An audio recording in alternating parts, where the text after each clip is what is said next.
ஜெபம் நடக்குது. காலையில் ஒரு குடும்பம் என்னை பார்க்க வந்தார்கள்.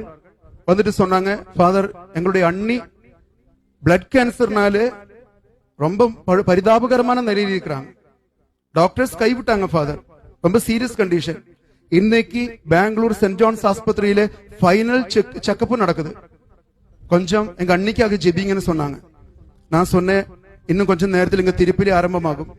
அது முடிஞ்ச உடனே நற்கரணை ஆராதனை இருக்கும். நீங்க குடும்பத்தோட கண்ணீரோட உருக்கமா ஜெபிங்கன்னு சொன்னேன். இவங்களெல்லாம் நற்கரணை ஆராதனையிலும் திருப்பலியிலும் உருக்கமா ஜெபிச்சுட்டு இருக்கிறாங்க. மாலையிலும் 3 மணிக்கு நற்கரணை ஆராதனை ஆரம்பிச்சிருச்சு. ஆராதனை நடத்துவது ஃபாதர் லின்சன் தான், இப்பொழுதைய இயக்குனர் தியானாசிரமத்தோட. அவர் வல்லமையோடு ஆராதனை நடத்தி கொண்டிருக்கின்றார். மக்கள் எல்லாம் மறந்து கண்ணீரோடு ஆராதனை கலந்து கொண்டிருக்கின்றார். அந்த நேரத்தில் ஆராதனுடைய இறுதி நேரம் வந்த உடனே ஃபாதர் லின்சன் வந்து ஒரு வெளிப்பாடு சொன்னார். வெளிப்பாடு இப்படிதான் சொன்னார், இந்த சமூகத்தில் ஜெபித்துக் கொண்டிருக்கிற ஒருவருடைய குடும்பத்திலே கேன்சர் நோயினால் பாதிக்கப்பட்ட ஒரு சகோதரி குணமடைவதாக கடவுளை வெளிப்படுத்துகின்றார். இந்த குடும்பம் அப்படியே நம்பிட்டாங்க. இந்த வெளிப்பாடு எங்களுக்காகத்தான், எங்க குடும்பத்துக்காகத்தான். 4:30 மணிக்கு ஆராதனையும் ஜெபம் எல்லாம் முடிஞ்சிச்சு.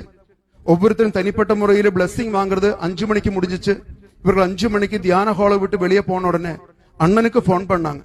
அண்ணனுக்கு போன் பண்ணிட்டு கேட்டாங்க, அண்ணா அண்ணி எப்படி இருக்கிறாங்க, டாக்டர்ஸ் என்ன சொன்னாங்க அப்படி கேட்டாங்க.